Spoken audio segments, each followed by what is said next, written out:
أعوذ بالله من الشيطان الرجيم. بسم الله الرحمن الرحيم. رب اشرح لي صدري ويسر لي أمري واحلل عقدة من لساني يفقهوا قولي. نن به مونږ د سوره بقره 16 نمبر آیات نواله 18 پورې به مونږ وایو کنه. ذکر چلیدو د منافقین په باره کې.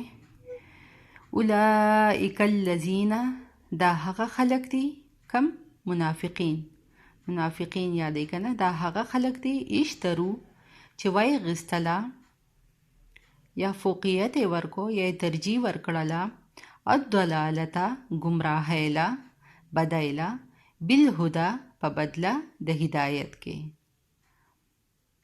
فما پسنا ربحت فائدہ باور کی تجارتهم تجارت ردوی د منافقت دا کم تجارت چې دی کنه وی دا بوله هیڅ فایده ورنکي.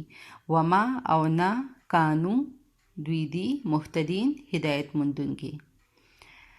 مطلب دی چې کم دا منافقت دا تجارت شروع کړی دی نو الله رب العالمین وی چې دا بدی له هیڅ فایده ورنکي په دې وجه چې دوی گمراهی خوخه کړله د هدایت په بدله کې بدی خوخه کړه کنه. نو الله رب العالمین وی چې دوی هدایت مندون کې نه دي ځکه چې دوی خو په خپله باندې دغه ګمراهۍ طرف ته مطلب دی ترجیح ورکړه.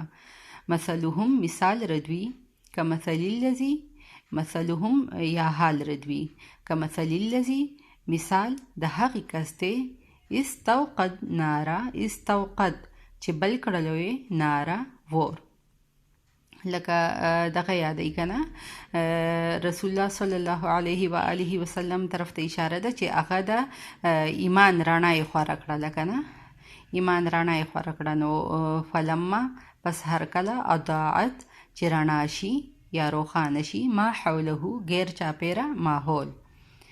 ذهب الله ذهب وابخلی الله تعالی بنورهم نظر ردوی و ترکهم او پریک بدی دوی فی ظلماتن پتیارو کې لا یبصرون دیتا بس پا نظر نرازی.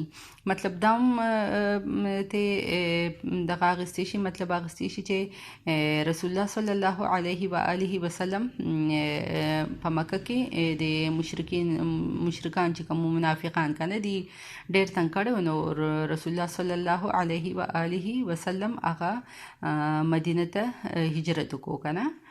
نو دوی یو قسم لا په تیارو کې پاتې شوله. الله ته مطلب رڼا واغستله او دوی په تیارو کې پرېښودله. سمون کاڼه دي، بکمون ګونګیان دي، چاړاګان دي کنه، عمیون ړانده دي، فهم لا پس لا نه یرجعون دوی به رجوع کوي. رجوع څه ته به رجوع دغه کوي نه کوي دین اسلام طرف ته کنه، طرف ته به رجوع نه کوي. مطلب دا چې دوی کاڼه شوي دي او